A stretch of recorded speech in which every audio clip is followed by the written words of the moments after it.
Bonsoir à tous et à toutes, ravi de vous retrouver. C'est l'heure de votre journal sur KMT, LCL, FM+, disponible sur la TNT et canal satellite sur les réseaux Free, Orange, Bouygues et SFR en France et dans ces régions ultra-périphériques. Voici quelques sujets que nous allons aborder ce soir. À Fort-de-France, 2 hommes ont trouvé la mort hier après-midi dans l'incendie d'un immeuble. Les agents du lycée et du collège de Rivière-Salée sont en grève depuis le début de cette semaine.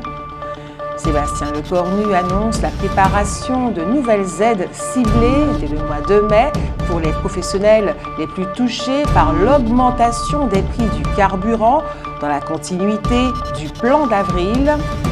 Dans votre avis compte, pensez-vous que la Martinique est actuellement à un moment historique, c'est-à-dire particulièrement important de son histoire? Vos réponses dans un instant. Le savoir y réfléchir de Roland Laouché s'intitule ce soir « Un moment historique ». Voilà pour les titres. Et pour commencer ce journal, la pensée du jour. Il faut agir en personne qui pense et penser en femme ou en homme d'action. La fraise, dans toutes ses variétés, séduit aussi pour sa richesse en fibres et sa faible teneur énergétique, ce qui fait d'elle un bon aliment détox et minceur. Dans le cadre d'un rééquilibrage alimentaire, gorgée d'eau, elle en contient 90%, elle n'apporte que 35 calories pour 100 grammes, parfait pour un plaisir sucré sans culpabiliser. Parlons maintenant de la qualité de l'air. L'air aujourd'hui est moyen, il en sera probablement de même demain. Je vous le disais en titre, à Fort-de-France, 2 hommes ont trouvé la mort hier après-midi dans l'incendie d'un immeuble.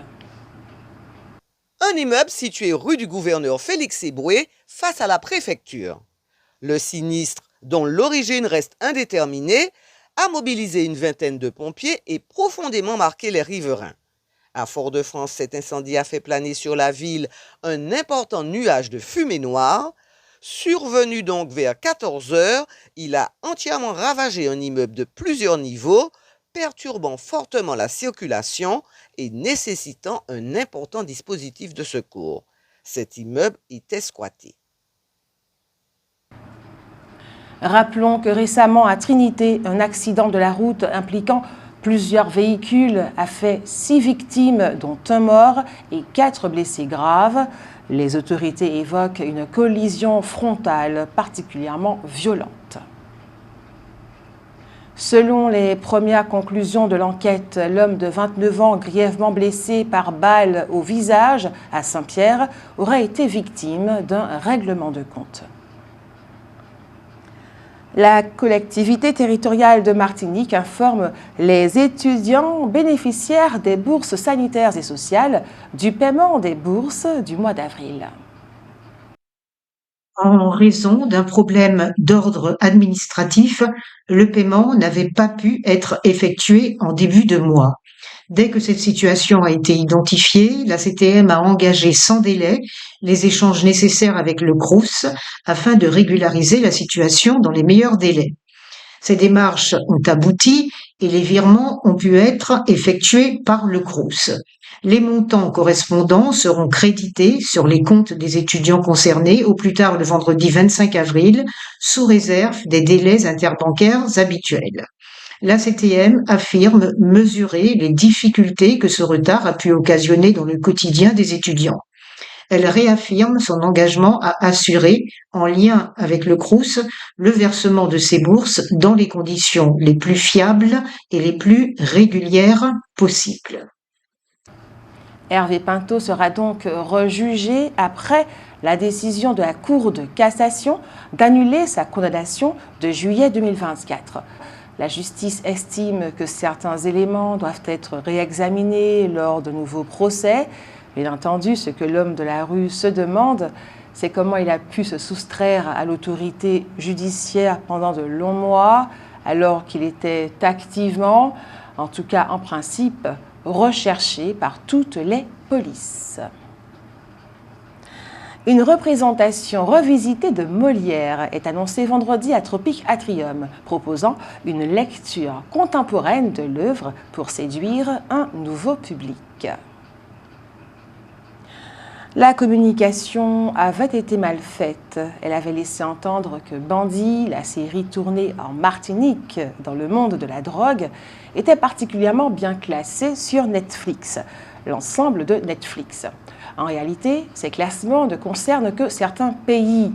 Ainsi, Bandit n'est numéro 1 que dans 13 territoires et pays et dans le top 10 dans 48 pays et territoires. Dans les territoires et pays concernés, il y a toutes les régions ultrapériphériques de la France et quelques pays d'Afrique. Les agents du lycée et du collège de Rivière-Salée sont en grève depuis le début de cette semaine.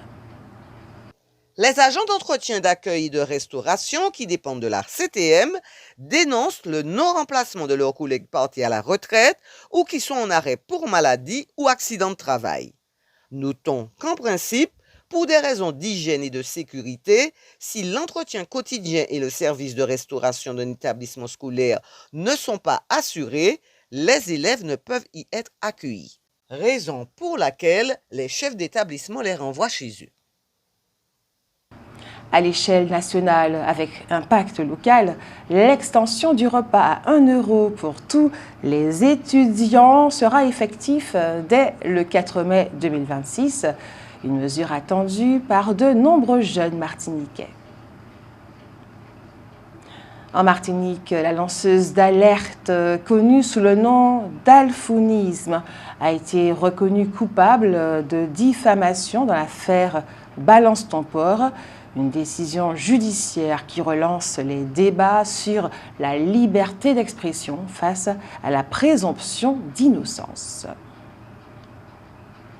Au Lamentin, les 2 bateaux volés à l'association Gommiers et Tradition ont été retrouvés aux Trois-Îlets grâce à un appel à témoins largement relayé sur les réseaux sociaux. Les pêcheurs profitent de ce fait divers pour alerter encore une fois les pouvoirs publics sur les vols de leurs embarcations dont ils sont victimes.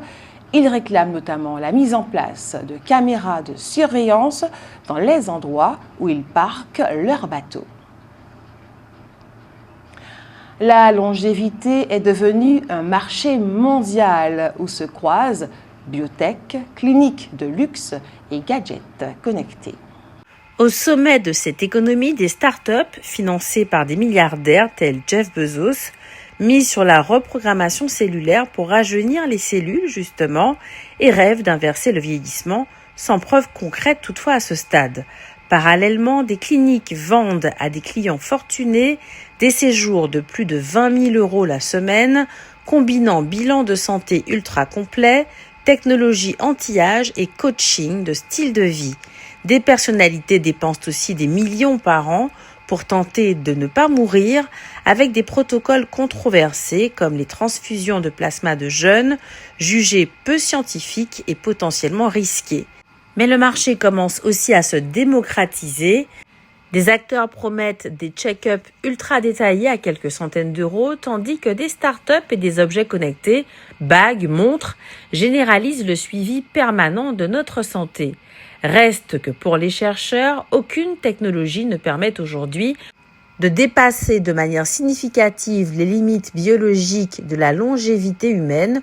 Le record de Jeanne Calment, 122 ans, tient toujours et les véritables clés d'une vie longue restent surtout l'hygiène de vie, la qualité des relations sociales et une bonne dose de chance. La Poste a inauguré mardi ses bureaux rénovés au Terre-Saint-Ville après 7 mois de travaux et un investissement de 300 000 € pour moderniser l'accueil du public. À Schœlcher, c'est en présence d'une vingtaine de demandeurs d'emploi que France Travail et l'Office de l'eau ont proposé hier mardi une opération pour promouvoir les métiers de la filière auprès de demandeurs d'emploi dans le cadre de la Semaine de l'eau. Au Robert, une commission dédiée à la gestion des sargasses a été créée hier mardi afin de structurer la réponse face aux échouements massifs et aux émanations toxiques affectant les habitants. Sébastien Lecornu annonce la préparation de nouvelles aides ciblées dès le mois de mai pour les professionnels les plus touchés par l'augmentation des prix du carburant dans la continuité du plan d'avril. Depuis plusieurs semaines, l'exécutif fait face au mécontentement des secteurs dont l'activité dépend fortement du gazole notamment. Le Premier ministre Sébastien Lecornu a indiqué avoir demandé aux membres du gouvernement de travailler à une série d'aides pour le mois de mai, destinées en priorité aux agriculteurs, aux pêcheurs, aux transporteurs routiers et aux entreprises du BTP. L'idée reste la même que pour les mesures déjà mises en place, un soutien ciblé par filière plutôt que des baisses générales de taxes à la pompe, jugées trop coûteuses et peu efficaces. Fin mars, le gouvernement avait déjà adopté un plan d'environ 70 millions d'euros, limité au mois d'avril, pour amortir la flambée des prix liée aux tensions au Moyen-Orient. Ce dispositif comprend par exemple un remboursement partiel du carburant pour la pêche, une exonération de taxes sur le gazole non routier pour les agriculteurs et une aide forfaitaire au litre pour les transporteurs routiers. Mais malgré ces mesures, certains professionnels commencent à dire qu'ils auront du mal à continuer leur activité si les prix élevés se prolongent, notamment dans la pêche où des bateaux risquent de rester à quai. Le ministre des Transports, Philippe Tabarot, a déjà laissé entendre que le dispositif d'avril serait prolongé ou adapté en mai, confirmant que l'État est prêt à maintenir un accompagnement tant que durera la période de tension sur les prix de l'énergie. Reste à préciser le montant exact, la durée et les modalités de ce nouveau bouquet d'aide qui cherche à concilier soutien aux professionnels et maîtrise des finances publiques. Le gouvernement a finalement décidé que les boulangeries et les fleuristes pourraient ouvrir leurs portes le 1er mai, à condition que les salariés employés soient volontaires et soient payés double. Une association s'est créée pour lutter contre les nuisances olfactives. Elle a déjà signalé 336 endroits répartis entre 25 communes, notamment Fort-de-France, Schœlcher et Le Robert. Ces nuisances sont dues en général à une activité agricole. On peut être président par intérim de la collectivité territoriale de Martinique et en même temps ne pas pour autant abandonner ce que l'on fait par vocation et que de toute évidence, on a plaisir à faire. C'est ce que démontre le conteur Jean-Claude Duverger, qui est allé jouer devant des élèves de cours préparatoires un conte écrit par lui-même sur les milieux aquatiques. L'objectif étant de sensibiliser les enfants dès leur plus jeune âge à la préservation de ces milieux. Cela s'est passé à l'école Jocelyne Béroir hier mardi. Le 12 avril dernier, les électeurs hongrois ont massivement rejeté les 16 années de pouvoir autoritaire de Viktor Orban. Le parti Tisza de Péter Magyar a obtenu une majorité des 2/3 au Parlement, soit une super majorité. Magyar a déclaré vouloir œuvrer dans une Hongrie libre et européenne, une position radicalement opposée donc à celle de son prédécesseur qui affichait de plus en plus clairement son rejet de Bruxelles. L'une des principales promesses électorales du nouveau Premier ministre hongrois était de restaurer la liberté de la presse et de réformer les médias publics qui, sous Orban, étaient devenus un puissant outil de diffusion de la désinformation, y compris et surtout pendant la campagne électorale. Des panneaux électoraux pro-gouvernementaux ont recouvert le pays tout au long de cette période, tandis que les médias pro-gouvernementaux et les réseaux de trolls amplifiaient des avertissements alarmistes sur l'opposition, dépeignant avec encore plus d'acharnement qu'ils ne l'avaient fait pendant 16 ans de pouvoir, leurs adversaires politiques comme un danger pour le pays et transformant les élections en une question de vie ou de mort.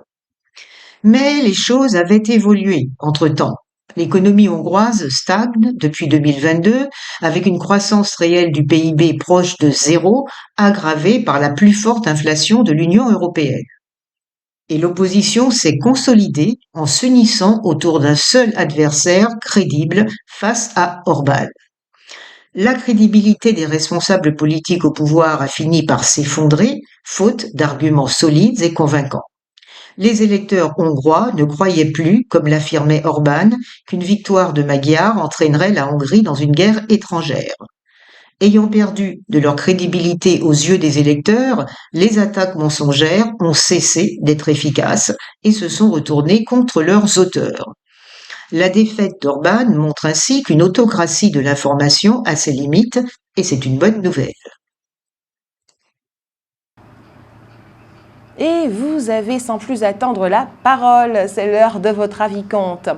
Pensez-vous que la Martinique est actuellement à un moment historique, c'est-à-dire particulièrement important de son histoire?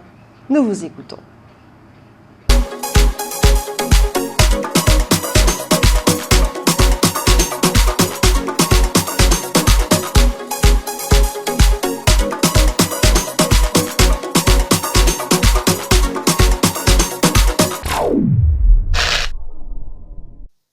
Pensez-vous que la Martinique est actuellement à un moment historique, c'est-à-dire particulièrement important de son histoire?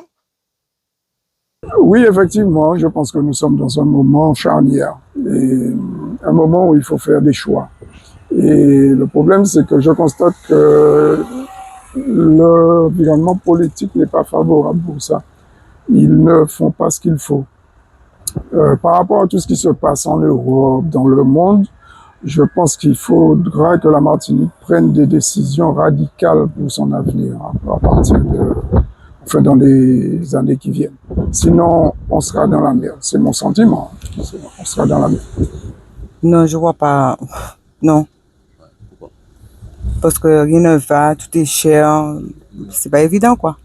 Au niveau de l'esclavage, comme ça. Non, non, je vois pas. Non. Non. C'est que rien n'avance. C'est que nous avons des hommes politiques qui sont au pouvoir, ils ont le pouvoir. Et exemple, regardez au niveau du transport. On peut gérer cela, mais apparemment qu'il y a un problème. Il faut que l'État français, le papa blanc, vienne mettre un million dans ça. Donc il y a vraiment un problème. Il y a un problème dans ce pays. Mais pour l'instant, ça va mal. À mon avis, je pense que oui. Pourquoi? Parce que c'est autre chose quand même hein, par rapport aux des affaires. C'est sur quel plan exactement? Sur le plan, je pense que quand même là, autre chose quand même par rapport à nos parents. Je pense que aussi il y a quand même une évolution quand même. Oui, il n'y a pas de souci là. Hein. Je vois pas du tout le côté inconvénient. Le côté non, moi je suis satisfaite. Hein. Bon, c'est vrai que j'ai fait très longtemps là-bas en étudiante. Après, je suis reparti pour des concours. Bien, moi, je me sens très bien. Je me vois mal repartir à XYZ. Hein. Je me sens très bien. Pensez-vous que la Martinique est actuellement à un moment historique, c'est-à-dire particulièrement important de son histoire? Ben, pas tout à fait, parce que maintenant, on voit qu'il y a beaucoup de choses qui arrivent, même au niveau de, je vais dire, des attaques, même nous ne sommes pas vraiment en sécurité, et puis il y a trop de choses qui se passent. Les gens maintenant, ils tuent l'un tue l'autre, voilà, donc l'histoire maintenant, c'est caduque, en fait. Nous n'avons plus d'histoire. Mais pareil, hein, c'est la même chose. Hein. La Martinique, bon, il y a beaucoup de violence, beaucoup de trucs qui se passent. C'est normal. Rien n'évolue. Rien n'évolue. Et bien que les choses deviennent très dures. Et en plus, depuis, on aurait dit après le Covid, mais c'est maintenant que ça se passe. Il y a un changement de mentalité, tout. Et un bouleversement, ça on ne connaît même plus en tant que Martiniquais. Ouais, c'est ce que je constate. La moralité, surtout la décadence qu'il y a. Alors ceux de cette génération des années 60 comme moi n'arrivent pas à suivre cette période que nous vivons. Non, la politique, c'est-à-dire que moi je ne fais pas de politique, hein, je ne suis pas de politique, mais je n'ai jamais eu confiance dans les hommes politiques parce qu'ils ne pourront rien faire surtout pour la Martinique. Et je ne sais pas, il y a un certain laisser-aller, bon, je ne peux pas me prononcer plus dessus. Mais bon, il faut aussi revoir toutes les choses si on parle de politique. Mais moi, je ne m'intéresse pas à la politique quand même.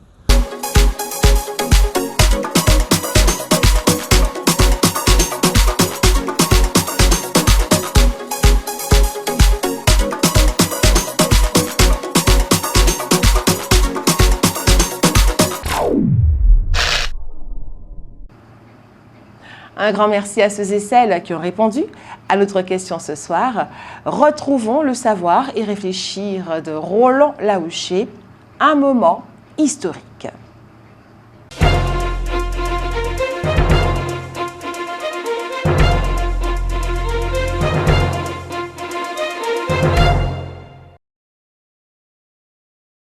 Prenons cette image car elle nous semble extrêmement parlante, même si complètement idéalisée. C'est l'image de cette tribu de Berbères dans le désert. Elle s'occupe de ses chameaux et s'efforce de survivre tant bien que mal. Elle pratique le troc et la vie pour elle s'écoule lentement et tranquillement. Dans la pauvreté, dans la simplicité et dans l'harmonie. Et voilà que soudain arrivent des hommes venus d'Europe, des Blancs. Ils sont gentils et corrects. Ils sont donc accueillis selon les règles de l'hospitalité. D'ailleurs, ces Blancs ne gênent pas. Au contraire, ils aident. Grâce à leurs fusils, il est plus facile d'abattre les animaux dont on a besoin pour se nourrir ou ceux qui sont dangereux. Personne n'est hostile non plus à ce monsieur qui leur explique que sous leurs pieds, il existe un produit qu'ils ne connaissent pas et dont ils ne savent rien, mais qui est absolument formidable si on peut l'extraire et le transformer. C'est le pétrole. Alors, va pour le pétrole. Ou c'est ce roi africain dont les serviteurs cultivent les ignames ou la patate douce. On va les conduire en Amérique et là, ils vont produire un produit extraordinaire pour l'époque qui s'appelle le sucre. Tout ça pour dire que le colonisateur n'est pas arrivé sans projet dans les pays qu'il a colonisés. Des projets qui ont fait du monde et de l'humanité ce qu'ils sont aujourd'hui. C'est au regard de tout cela qu'il convient de répondre à la question de savoir s'il y a eu des effets positifs à la colonisation. Il fut un temps où c'était presque un crime de seulement poser la question tellement la réponse était évidente. Non, fallait-il répondre avec force. Il n'y a pas eu d'effet positif à la colonisation.